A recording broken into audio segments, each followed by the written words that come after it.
One of the biggest changes to Domination mode in the 1.1 update is, of course, the transition from having most of your funds be in your reinforcements pool to having your funds be split evenly 50-50 between your starting army and your reinforcements.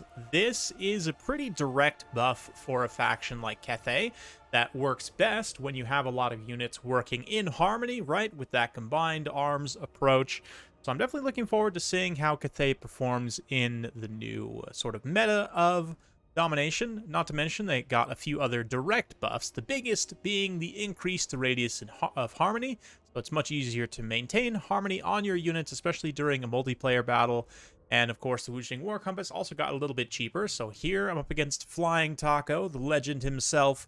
He's coming in with Zhao and quite a large starting army. Zhao, Compass, 5 shielded Jade Warriors, Sword and Shield Jade Warriors, 2 Iron Hail Gunners, 2 Peasant Archers, 1 Long Spear, 1 Peasant Horseman, and 2 Alchemists with nothing, just for additional winds of Mastery of the Winds, that is.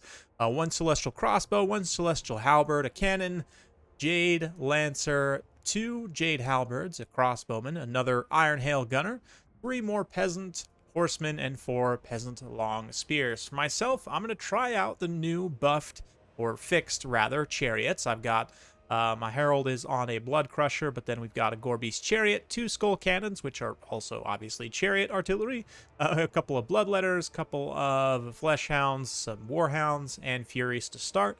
2 Cultists in reserve, 2 more Halberds, 3 more Bloodletters, 2 Flesh Hounds, 2 Furies, and another Warhound. Let's get started. We're also on the Battle of Itza, brand new map introduced in the 1.1 update to Domination. Of course, it is a map from Warhammer 2, but they've tweaked it, adjusted the deployment zones, adjusted some of the sort of terrain scattered about. I whacked my mic stand, apologies about that, but this map is very open. It kind of favors Cathay in that way because you can definitely deploy your army sort of cohesively in a large formation and utilize your artillery to good effect. Speaking of which, I'm going to start popping off shots right off the bat on the Skull Cannon. You can see I also start with about 500 supply, and it starts taking up at 20 supplies per second immediately. So what this means is I can pretty quickly start to summon out some more units, but let's look at what we've got here. In terms of the Skull Cannons, my idea was if he brought Sentinels, I could perhaps shoot them, or I could shoot at a Dragon character. Right now, I'm probably making a mistake utilizing this ammo too early on here. I mean, I thought I can just recharge ammo in melee. I don't really need to worry too much about conserving here, but really, number one is I should be targeting Zhao. He doesn't have a way to heal, so if I can get early damage on him, you can see I now switch over to him.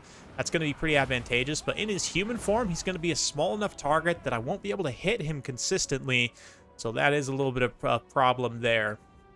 But Cathay moving up, you can see just taking a very wide stance with this Battle of Itza map. You've got these 2 objectives here on the low ground that if you take sort of a wide army stance, you can pretty much occupy both of them at the same time. Whereas this high ground objective is a little bit more separated. You can see I'm kind of taking a nice wide arc here, trying to get a full surround while also controlling this objective here. Flesh Hounds coming in. We've got those Furies and the Warhounds are going to be forgot about momentarily, even though they would have been very, very helpful to try and disrupt some of this formation, because you can see everything's in harmony here.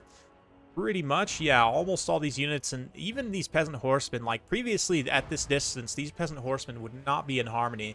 But with that extra 15 meters on the harmony radius, it definitely helps substantially. It might not seem like that much of a difference, but it's a pretty critical difference, to be honest. So we're going to get the assault going in just a minute as some of the Bloodletters start to come down the hill.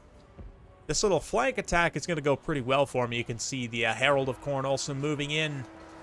Nice charge from the Bloodletters. They're going to trade excellently into Jade Warriors, obviously. Got 2 more Bloodletters rushing the front here. These guys, though, are going to be subject to all this crossbow, Iron Hail, Gunner, Fire. You can watch also that the magic, the overcharged magic from Cathay is going to start to be unleashed here and just do an insane amount of damage. Yeah, already that Fire Breath attack does about half HP on those Bloodletters, just absolutely wrecks them. Meanwhile, on the front line, this Bloodletter actually drops their attack order. Maybe I just didn't fully issue the attack order, but just getting shredded by the Iron Hail Gunners.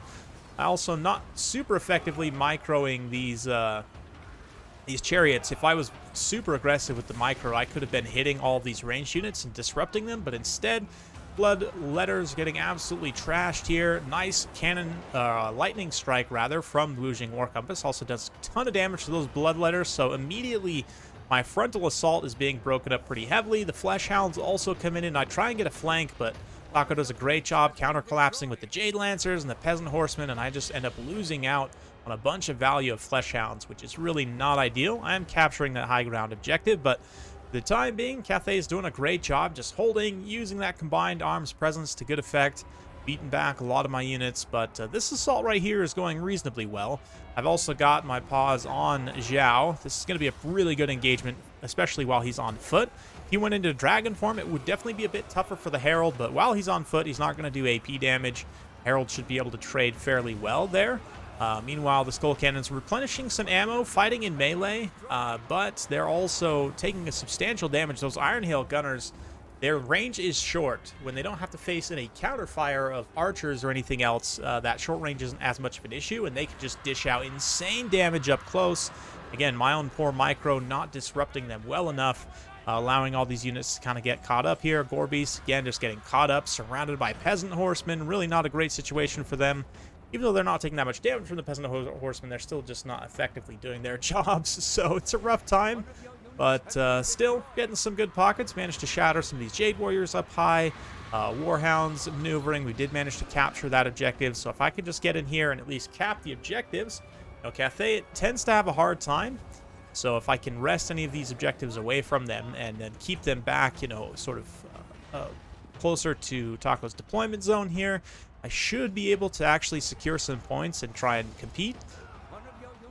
Gorbeast is doing their best, still trying to disrupt, still getting some kills in here. But those Iron Hail Gunners, man, oof, just point blank blasting, just shredding all these units here. Khorne chariots trying to charge through a nice little motorcycle jump attack. And of course, the Skull Cannons do replenish health in melee relatively slowly, but still, it's not going to be enough to keep them from going into banishment.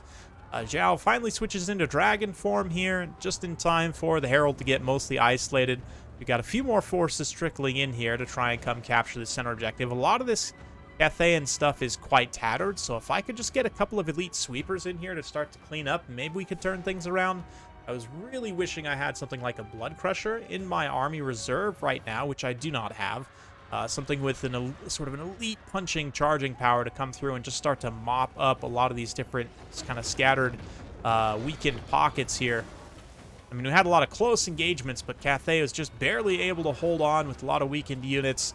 And now they have most of their army out, whereas a lot of my army is still waiting to be resummoned. It is, I've found, with the new army value set up relatively easily if you're winning to get your entire army out onto the field as a mortal faction, which is actually really nice if you think about it. I mean, some of those units might be routing and not be useful during that time, but still, generally, it's at your advantage to have your entire army on the battlefield, right? You're typically going to have more units if that's the case. So it's interesting to see kind of the way dichotomy now of the mortal factions versus demon factions sort of playing very differently in that way. With the demons, your units, you know, when they rout, they'll die completely, right? They don't actually rout, they just get completely wiped out. So it's relatively easy to resummon them. Mortals not so much, but another nasty breath there from Zhao. He's just about out of Winds of Magic, but each one of those breaths has just been completely devastating to my army, wrecking my infantry lines, and even with the magic resistance, really doesn't seem to help too much with the blood letters there. So maybe that spell needs a little bit of a balance tweak on the next balance pass. We'll have to see. I need to do some more games to test with it and really get a feel, but it does feel like that should maybe do just a hair less damage. I know it is supercharged right now because of the mastery of the elemental winds, but you could even take one more compass here. Not that it would be terribly good to, but yeah, I mean, at this point, I'm pretty even on points, and I'm actually coming in to contest this center objective once again, so maybe, just maybe, I can win by actually capping the objective. But Taco's so far ahead now on army damage value, and just in terms of winning the actual fights, you can see Furies coming in here, Fleshhounds coming in here, all trying to do their part. We've now got cannons summoned, though, so let's just keep a broad view of things as we attempt to finish it off. Cultist's going to regroup, come in here, and try and finish that Alchemist. If we could get rid of some of the casters, just to get rid of some of the Mastery of the Elemental Winds, that would be helpful. But Khorne, believe it or not, outside of taking their own single entities, doesn't actually have that much single entity stopping power, to be honest. We're also going to drop a little explosion here, I thought. No, maybe not. The army ability explosion. I know I have it in my back pocket, but I don't remember exactly where I used it. But anyway, Herald's going to come in here, drop a little bit of a melee attack buff on those Flesh Hounds and other units, I think. Try and get them fighting even better. These Bloodletters do come in here. Quite a bit of damage. Managed to clean up those Celestial Dragon Guard, cleaning up all the units that are actually on the objective. But unfortunately, some Peasant Long Spears are up there capturing that objective, which is not great for me. There's no chance of me getting this objective number 3, although we did manage to break that Alchemist. Actually, just finish off that Alchemist straight up. So definitely clawing my way back, doing the best I can to try and stay in this game. But the Herald of Khorne now being dragged down. We've got the Celestial Crossbowmen with their AP crossbows. So they're going to be doing a nasty amount of damage here. So yeah, not looking great for me. This matchup is one that previously I had a pretty easy time winning consistently with Khorne, even against players who are better than me. But now I definitely think it's changed, especially on a map like this. I think this is probably the map that favors Cathay the most now out of any of the maps in the Domination rotation. And it's pretty clear to me that this, I mean, I do feel like maybe I could have won with the build I had if I were to fine-tune this build. I still think it's potentially a tough matchup for Cathay. I need to get some more games in and see, but I would say from the outset, I definitely learned that this matchup has changed pretty substantially from this game. I mean, look at this just fat Cathayan stack here. It's a huge army, even though a lot of it is quite tattered. I mean, they are resolute. They're holding line for the Dragon Emperor. And it's pretty interesting, honestly. Very, very interesting. I was impressed by the Iron Hail Gunners in particular with Taco's build here, how much damage they were able to dish out. Just very surprising frontal burst damage. And I guess it's on me. Probably should have had some shielded Chaos Warriors in my initial starting army and just took Bloodletters only in reserve since they're a little bit faster. Shielded Warriors can have that initial contact and not take quite so much damage from those shooting units, be able to get into the fight and be a little bit more effective in that way. But yeah, at this point, I'm pretty close to throwing in the towel. There's very little chance of me actually coming back and winning this. Did manage to hold on to that top ground objective, though, so that's nice. Got some more Bloodletters coming in here, just getting absolutely shelled by cannons. Flesh Hounds fighting in this big blob right now. More Bloodletters coming in, just trickling in. Yeah, they're going to have a bad time with all these ranged units here. Ranged units are pretty high on ammo, too, especially these Iron Hail Gunners right there. Oof, nasty flaming cannon shots right to the face as those dudes just walk straight through the brazier. Technically, we are capturing, though, which is nice. Not that it's going to end up mattering much at all. Yeah, we can fast forward a little bit through this late game, as mostly at this point I'm just kind of testing stuff out, getting a feel for things. But yeah, even with this just about being capped, and actually we do cap it. Yes? No. Oh, that's right, just barely.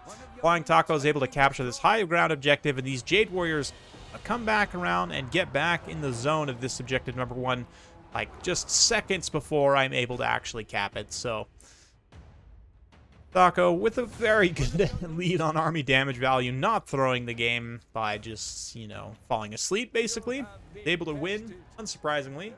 And a great victory to him, honestly. I love this build. I love the use of Zhao in particular with the magic overcharge. I've done this a little bit before in the past. It didn't work as well without being able to take this many units, though. So just, again, not only this build, but most Cathay builds in general will benefit from being able to take more of your army at the start and just be able to work with that harmony mechanic immediately. Not to mention Cathay just having a lot of good, cost-effective kind of mid-tier to cheap tier units. Yeah, kind of like the Empire in a lot of ways. But when those units work well in tandem, they pay dividends. I mean, like Peasant Horsemen. I haven't seen Peasant Horsemen do that well, I don't think. They did actually very, very solid with the support of those other units. They actually trade pretty decently and with good engagements as well, getting rear charges onto like Flesh Hounds and stuff. All did a great job. Celestial Dragon Crossbowman did a ton of damage as well. Zhao with those nasty fire breaths. The Jade Warriors got beat down, but that's what they're here for, right? Iron Hail Gunners also, even though they were summoned a couple times, still paid for themselves. Really nice performance from them. So definitely a new age for Cathay. Future is looking very bright for the Eastern Empire. On the flip side, for Khorne, the Gorbeasts, I still don't see a lot of use case for this guy. You have a lot of anti-infantry AP from other sources. Disruption factor, it's just a little bit too expensive. I don't know. Maybe if you actually microed it effectively, it'd probably be pretty good. I just don't know. Again, I'd have to fine-tune this matchup a little bit and see. Bloodletters definitely can be solid here if they don't get lit up by too much missile fire. So, I mean, again, I'd probably take them in reinforcements and take the Shielded Warriors to start. But the rest of the army, Fleshhounds did okay. I kind of misused them as well. That's on my own micro mistakes. But definitely interested to see more of this matchup in the future. Let me know if you guys enjoyed this. If you like this sort of content, be sure to like, subscribe, hit that bell notification button every time I upload a new video. You'll be notified. Thanks again. We'll see you next time.